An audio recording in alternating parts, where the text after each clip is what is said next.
Ay, Benito Juárez. Hay mucho que decir sobre este personaje. Ahora que también se acerca un aniversario más de la conmemoración de su natalicio, que es muy importante para todo el país. Hay puente en esa fecha. Los estudiantes son felices, no van a la escuela.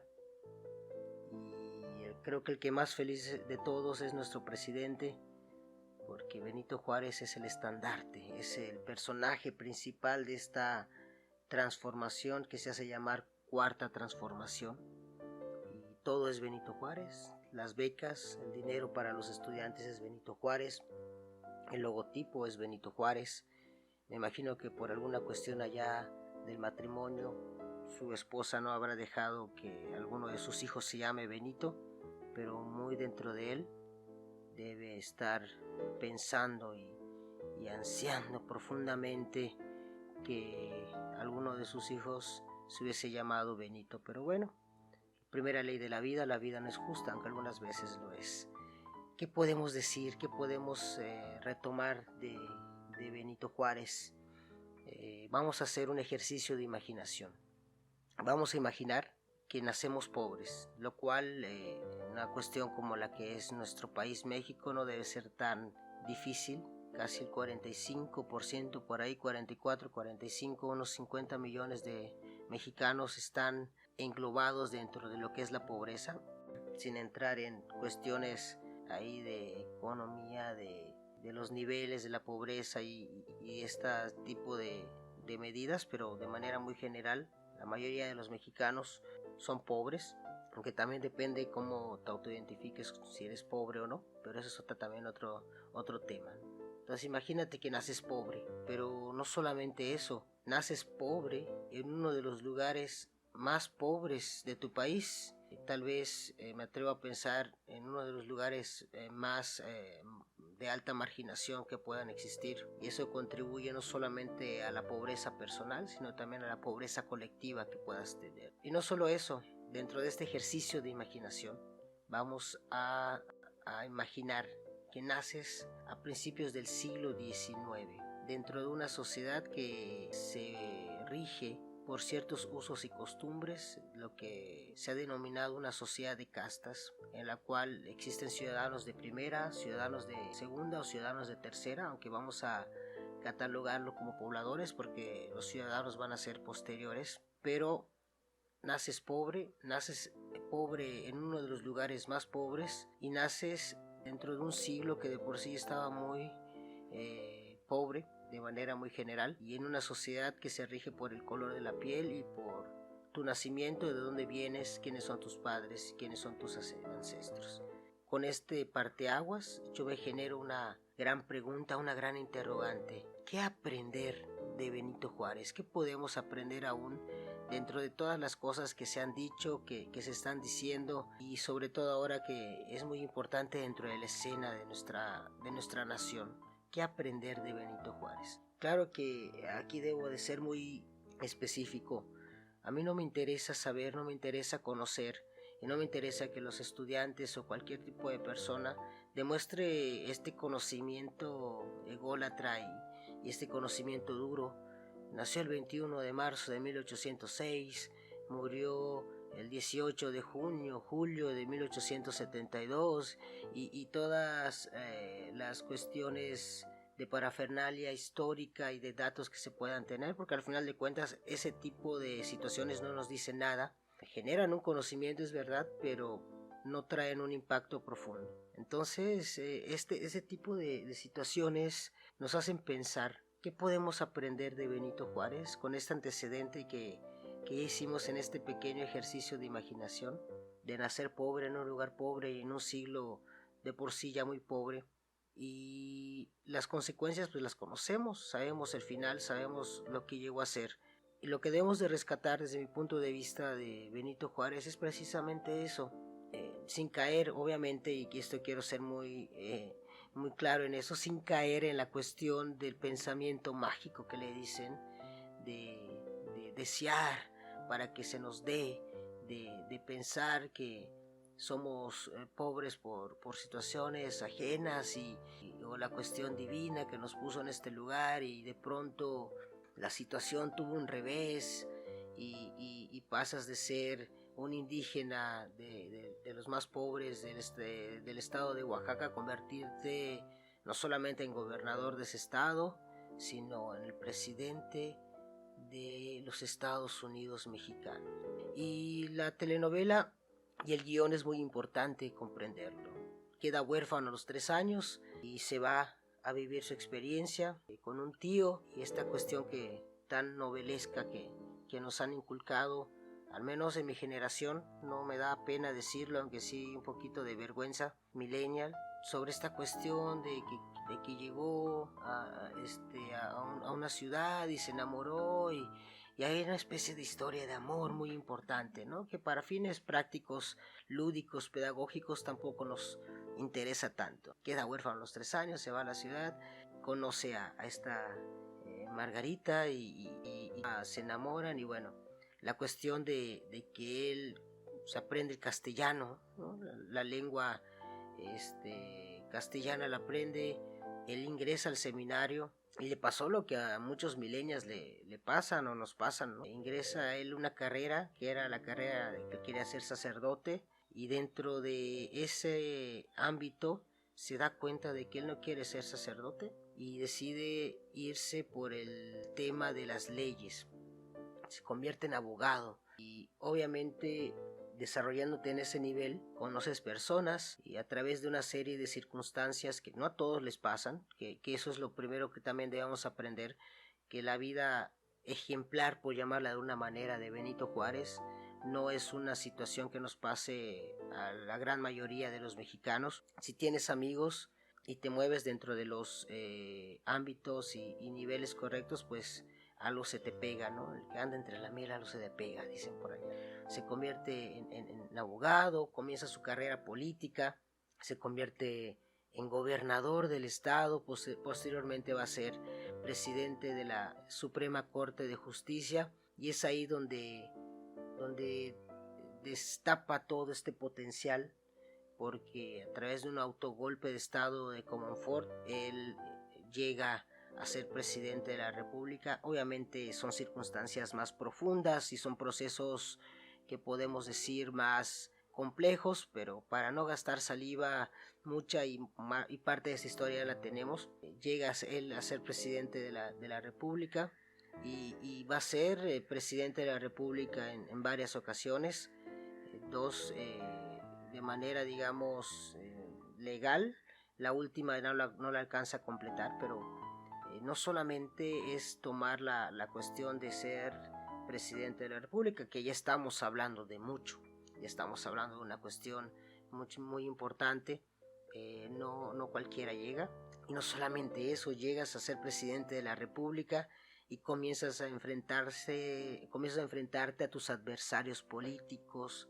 Tú como valeroso caballero de corte liberal comienzas a enfrentarte a los oscuros conservadores, ¿no? También no todo es negro y blanco, sino hay matices, y a partir de eso tu vida como presidente comienza a ser un poco complicada, porque no solamente te vas a enfrentar a tus adversarios políticos, que ya hemos escuchado, no sé en dónde lo he escuchado, palabra adversarios, pero bueno, sino que se te va a presentar una situación en la cual, más o menos haciendo un paralelismo en la historia, le dices a España, vamos a pausar, ¿no? Vamos a pausar la relación, vamos a pausar la relación, pero una relación de pago, de económico, y en aquel entonces pues España, está bien, no importa, España, Inglaterra, ¿no? Reino Unido deciden, pero el que no quiso pausar esa relación económica fue Francia, y ya te enfrentas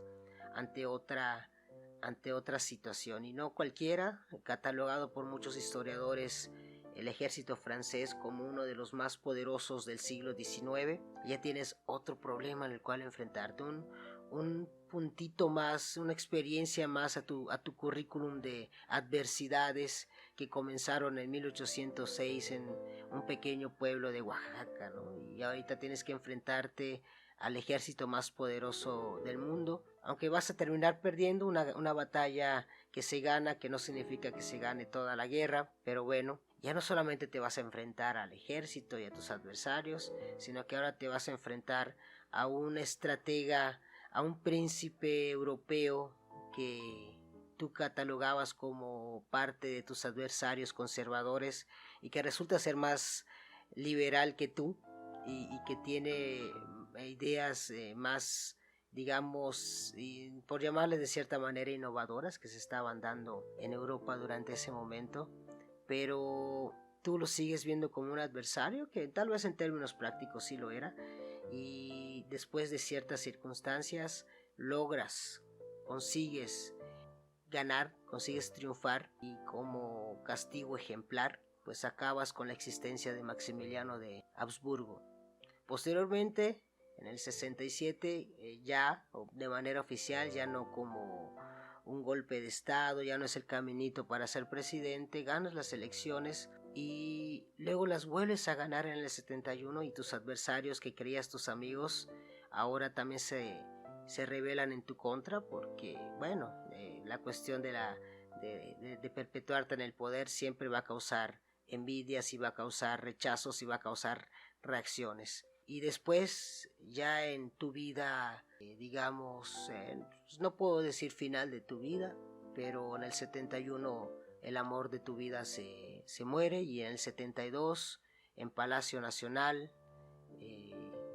dicen allá el parto oficial una angina de pecho, yo lo entiendo como un infarto, mueres en Palacio Nacional para culminar este guión cuasi novelesco, cuasi romántico de toda tu existencia. Y llegados a este punto, para no alargarme tanto, llegados a este punto, ¿qué podemos aprender de todo eso? Vuelvo a lo mismo, no es una cuestión de aprendizaje y de memorización de fechas, porque fechas en el calendario mexicano hay muchas y a veces son engorrosas, son incomprensibles, son pesadas, pero sí hay algo que podemos retomar de la vida de Juárez ahora que se acerca la conmemoración de su natalicio. Es este proceso de búsqueda de un éxito constante que nos va a demostrar que el éxito no es un fin por sí mismo, sino que es un proceso y que al llegar y al conseguir ciertos objetivos pues no se acaba ahí la cosa, no se acaba ahí el proceso, sino que este tiene que continuar porque las adversidades van a venir. Y yo no quiero sonar muy poético porque nunca ha sido mi intención llegar a ese tono poético, pero existe un rubro dentro de nuestro nacionalismo y dentro de nuestro patriotismo que está reservado para aquellos personajes ilustres que lograron conseguir cosas o conseguir llegar logros que muy pocas veces se dan, salvo ciertas circunstancias, que es de donde viene la historia y lo que es histórico. El trayecto de Benito Juárez cumple todos los criterios para ser algo histórico, es algo único, es algo irrepetible y es algo inigualable. ¿Cómo transformar esta cuestión histórica en un aprendizaje que nos pueda ser útil en la vida cotidiana?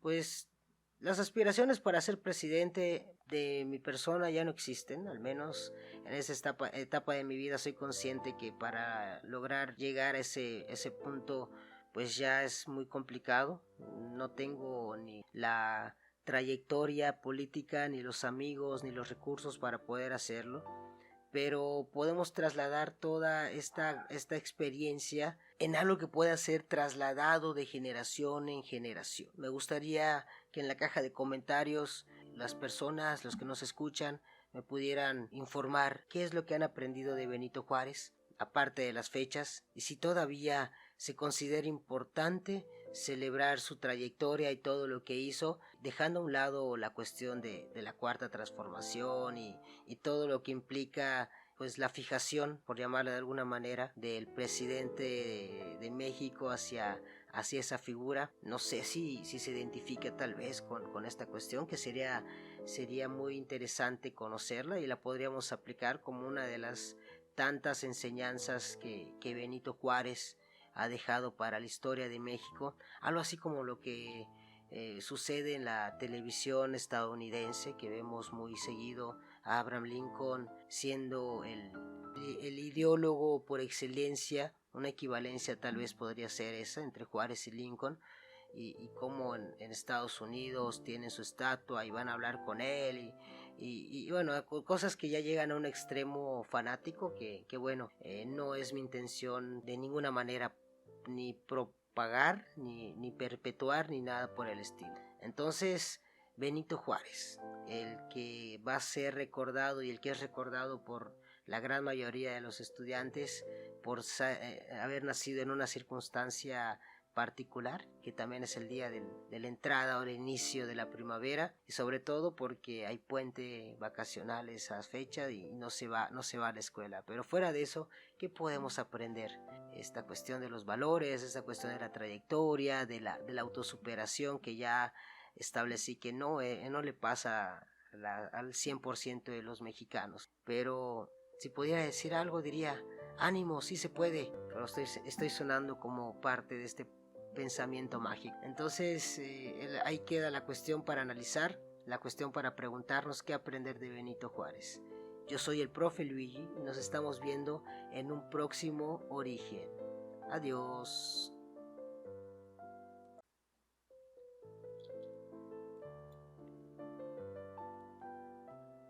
Ay, Benito Juárez. Hay mucho que decir sobre este personaje.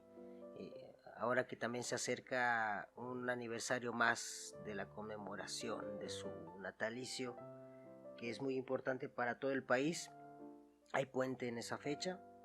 Los estudiantes son felices, no van a la escuela. Y creo que el que más feliz de todos es nuestro presidente, porque Benito Juárez es el estandarte, es el personaje principal de esta transformación que se hace llamar Cuarta Transformación. Y todo es Benito Juárez, las becas, el dinero para los estudiantes es Benito Juárez, el logotipo es Benito Juárez. Me imagino que por alguna cuestión allá del matrimonio, su esposa no habrá dejado que alguno de sus hijos se llame Benito, pero muy dentro de él debe estar pensando y ansiando profundamente que alguno de sus hijos se hubiese llamado Benito. Pero bueno, primera ley de la vida no es justa, aunque algunas veces lo es. ¿Qué podemos decir? ¿Qué podemos retomar de Benito Juárez? Vamos a hacer un ejercicio de imaginación. Vamos a imaginar que nacemos pobres, lo cual una cuestión como la que es nuestro país México no debe ser tan difícil. Casi el 45%, por ahí 44, 45, unos 50 millones de mexicanos están englobados dentro de lo que es la pobreza, sin entrar en cuestiones ahí de economía, de los niveles de la pobreza y este tipo de medidas, pero de manera muy general, la mayoría de los mexicanos son pobres, aunque también depende cómo te autoidentifiques, si eres pobre o no, pero eso es también otro tema.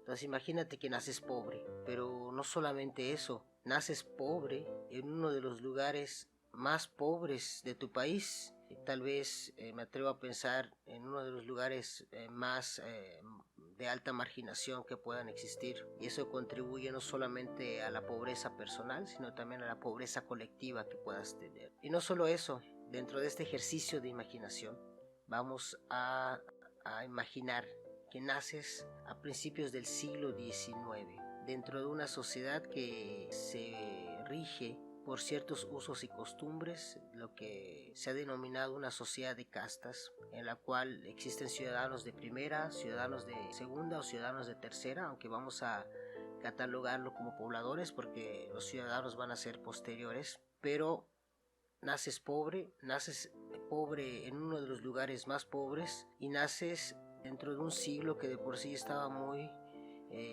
pobre de manera muy general, y en una sociedad que se rige por el color de la piel y por tu nacimiento, de dónde vienes, quiénes son tus padres, quiénes son tus ancestros.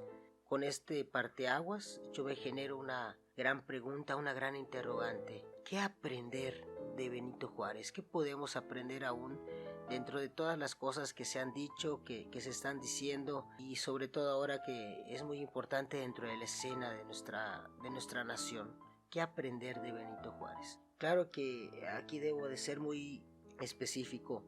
A mí no me interesa saber, no me interesa conocer y no me interesa que los estudiantes o cualquier tipo de persona demuestre este conocimiento ególatra y este conocimiento duro. Nació el 21 de marzo de 1806, murió el 18 de julio de 1872 y todas las cuestiones de parafernalia histórica y de datos que se puedan tener, porque al final de cuentas ese tipo de situaciones no nos dicen nada, generan un conocimiento, es verdad, pero no traen un impacto profundo. Entonces ese tipo de situaciones nos hacen pensar qué podemos aprender de Benito Juárez con este antecedente que hicimos en este pequeño ejercicio de imaginación, de nacer pobre en un lugar pobre y en un siglo de por sí ya muy pobre, y las consecuencias pues las conocemos, sabemos el final, sabemos lo que llegó a ser, y lo que debemos de rescatar desde mi punto de vista de Benito Juárez es precisamente eso, sin caer obviamente, y esto quiero ser muy claro en eso, sin caer en la cuestión del pensamiento mágico que le dicen,